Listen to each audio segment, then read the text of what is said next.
லண்டனில் மூளை அறுவை சிகிச்சையின் போது பெண் ஒருவர் கிளாரினட் வாசிக்கும் வீடியோ வைரலாகியுள்ளது. கிழக்கு சசெக்ஸில் உள்ள குரோபரோவை சேர்ந்தவர் டெனிஸ் பேக்கன் கிளாரினட் வாசிக்கும் இசைக்கலைஞராக இருந்து வந்தார்.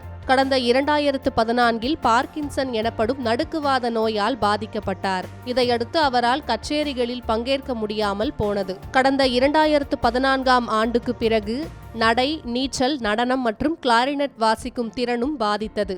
இதன் தொடர்ச்சியாக 5 ஆண்டுகளுக்கு முன்பு ஈஸ்ட் கிரின்ஸ்டீட் இசைக்குழுவுடன் நிகழ்ச்சிகளை நடத்துவதையும் நிறுத்திக் கொண்டார். இதனைத் தொடர்ந்து லண்டனில் உள்ள கிங்ஸ் கல்லூரி மருத்துவமனையில் டெனிஸ் பேக்கனுக்கு சிகிச்சை அளிக்க முடிவு செய்யப்பட்டது. இதற்காக ஓய்வு பெற்ற பேச்சு மற்றும் மொழி சிகிச்சை நிபுணர் கியூமஸ் ஆஷ்கான் பார்க்கின்சன் அறிகுறிகளை போக்க மூளை தூண்டுதல் சிகிச்சையை மேற்கொண்டார். குறிப்பாக மரத்து போகும் ஊசியை செலுத்திவிட்டு டெனிஸ் பேக்கன் விழித்திருக்கும் போதே அந்த சிகிச்சை மேற்கொள்ளப்பட்டது. மூளையின் மின்முனைகள் தூண்டப்பட்டதும் பேக்கனின் விரல்களை எளிதாக அசைக்க முடிந்தது.